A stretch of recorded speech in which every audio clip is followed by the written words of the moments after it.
আমাদের জাতীয় জীবনে 1971 সনের 26শে মার্চ এবং 16ই ডিসেম্বর যেমন গর্ব এবং বিজয়ের, ঠিক তেমনিভাবে 5ই আগস্ট 2024 দিনটিও আমাদের জাতীয় জীবনের জন্য গর্ব এবং বিজয়ের।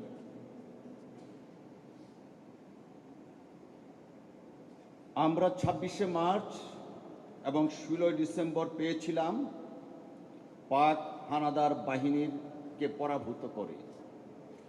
5ই আগস্ট আমরা পেয়েছি দেশীয় হানাদার বাহিনী এবং ফ্যাসিস্টকে পরাভূত করে।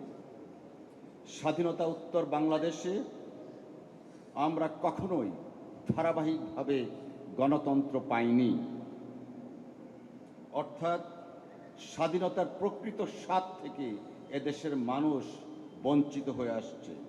বারবার আমরা হোঁচট খেয়েছি, আবার উঠে দাঁড়িয়েছি।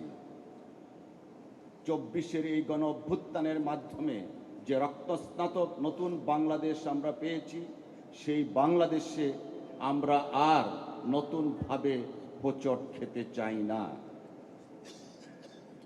আমরা আর বাধাপ্রাপ্ত হতে চাই না।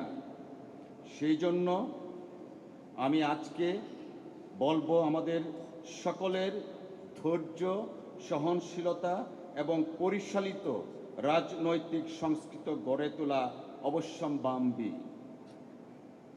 আমরা শপথ নিব যেন সাম্য, মানবিক মর্যাদা এবং আইনের শাসন প্রতিষ্ঠার মাধ্যমে এক নতুন বাংলাদেশ গড়ে তুলি।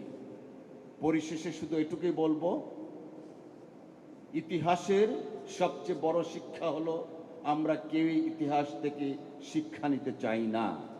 এইবার সময় এসেছে ইতিহাস থেকে শিক্ষা নিয়ে আগামীর নতুন বাংলাদেশ গড়ে তোলার। যে বাংলাদেশের জন্য 71-এ আমার মহান মুক্তিযুদ্ধে আমাদের পূর্বপুরুষরা রক্ত দিয়েছে, যে বাংলাদেশকে গড়ে তোলার জন্য 90-এর গণ অভ্যুত্থানে রক্ত দিয়েছিল, যে বাংলাদেশকে গড়ে তোলার জন্য 24-এর ছাত্র গণ অভ্যুত্থানে আমার ছাত্র জনতা রক্ত দিয়েছিল। আজকের এই অনুষ্ঠানে উপস্থিত হওয়ার জন্য